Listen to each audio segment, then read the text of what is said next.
Hey teachers, have you ever wondered why some language games make your teenage students' eyes light up, while others, well, not so much? In this video, we're diving into the world of games that teenagers actually enjoy. Whether you're dealing with energetic 13-year-olds or too cool for school 16-year-olds, I'll show you how to pick the games that hit the sweet spot. From quiz show inspired activities to clever twists on classic favorites. We'll explore games that give your students the mental break they need while sneakily improving their language skills. Let's get started. Hi, I'm Damien Herlihy and I'm a vlogger at Pavilion ELT.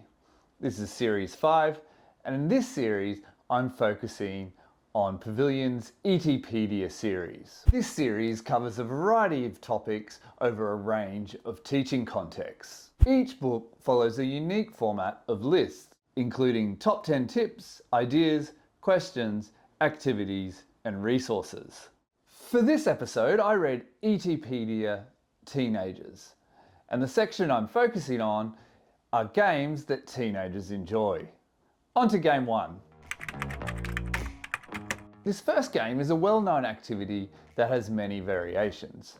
I've used it many times in my own class, and I find it's fun for students and also very informative for my own teaching. The basic premise is you collect a whole lot of sentences from your students' writing or output, and you have a mix of grammatically correct sentences and sentences that have problems.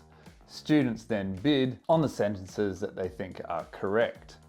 So they all have the same amount of virtual money, and then the goal is to get as many correct sentences by the end of the game. Then at the end, the follow-up is you then go through and the students try to then correct the incorrect sentences. And this can then result in bonus virtual money for the students who are then able to correct the problems in the sentences that they have.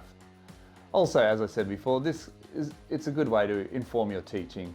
You're sort of finding out what problems students have, and then maybe in the future what you might need to focus on in regards to grammatical accuracy with your students' writing. This next activity I've personally never tried because of the preparation time, which the author mentions, though with new innovations with large language learning models, maybe you'd be able to use a tool like ChatGPT to really cut down on prep time. Let's look at an example from the book. So the first step is to find a short text that's about 80 to 100 words in length, that is an appropriate topic and also the right language level for your class. After that, make a master version of the text for yourself with each word numbered. Then create an alphabetical index of all the words contained in the text. For the students, you then prepare a worksheet containing the title of the text, but nothing else except numbered blanks in place of the words. You're now ready to begin. Get the students into small groups or teams and give them the worksheets. Their task is to build the text word by word by guessing the missing words. Award 1 point for each occurrence of each word in the text and reveal exactly where it appears. Continue until the text is complete. This next game turns multiple choice questions into a whole class game. Before you start, award the class 100 points. Then draw a large 4-squared grid on the board and label the squares from A to D. Show the students the first question and the 4 A, B, C, D options. The students can spread their points over a maximum of 3 squares. For example, 60 points on A, 20 points on C, and 20 points on D. Students put most points on the answer they feel is most likely to be correct. 1 square must be left blank. In this game, points are lost rather than won. The aim is to lose as few points as possible. Reveal the correct answer by circling it. Mark the incorrect answers with a cross. The class gets to keep all the points they played on the correct answer. In this case, 60 points. You continue to the next question, and the student's challenge is to stay in the game by at least having some points by the end of the round.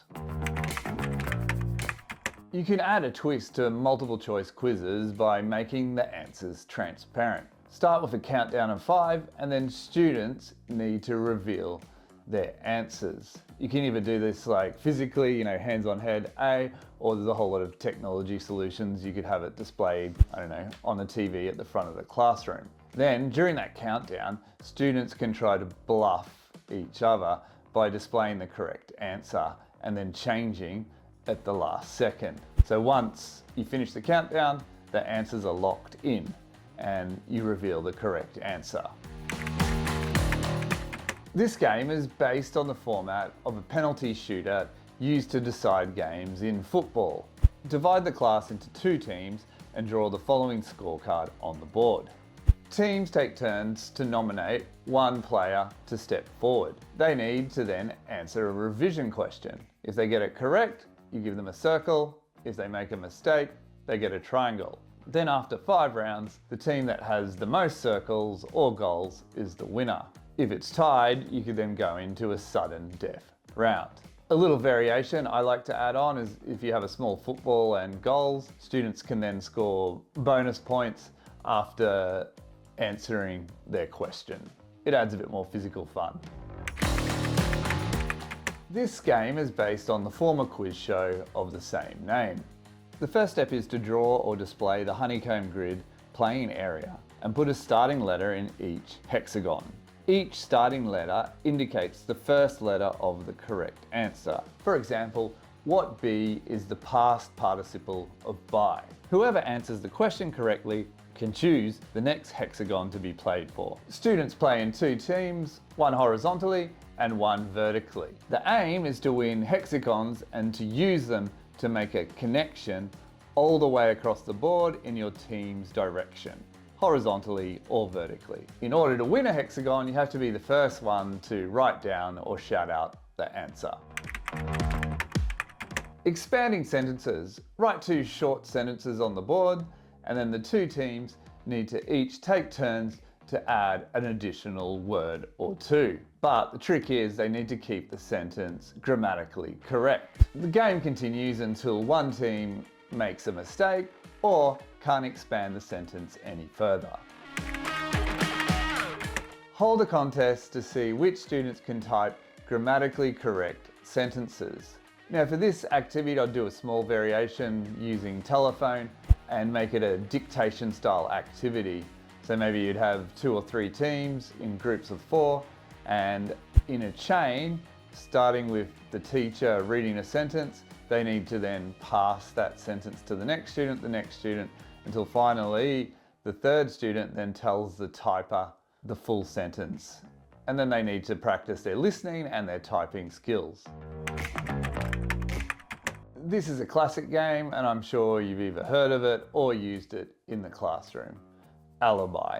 The premise is you have 2 students who need to get their stories straight. So they leave the room and then give the details of what happened or what they did during the day. Then each student comes in separately and they're interviewed by the class. And the class tries to find, discrepancies in their stories. If they don't find any, then the pair win. If they do find, then the class are the victors. This is a really good, I think, game to practice, present simple and present continuous. Finally, is it true or false? I mean, there's many ways you can play this game. What I like to do is each student writes 3 sentences about themselves, with 2 being true and 1 being false. Then we have the person who sort of sits in the middle, like the seat of doom, and then the students in the circle on the outside ask them some who, what, where, when, why questions about their 3 sentences to try and work out which is the false sentence. Another thing you can do is, if you want to get all students asking questions, is I give them small tokens and they need to use up their question tokens over the course of the game. This just makes sure that everyone is involved in, having a go at asking questions. So that's a sample from the book ETpedia Teenagers. If you want a further 490 games, activities and tips, then check out the link in the description. That's the end of season 5, and this is it for me too. After 30 videos over 5 seasons, I've decided to call it a day. I'd like to thank you, the teacher, for watching these episodes, and I hope you've taken something from this journey and applied it to your own classroom and learners. I'd also like to thank Pavilion ELT for giving me this opportunity, and also I think supporting the language teaching community with projects like this. I think a nice way to bookend this journey is to show a clip from my very first video for this project. Stay curious, and over and out.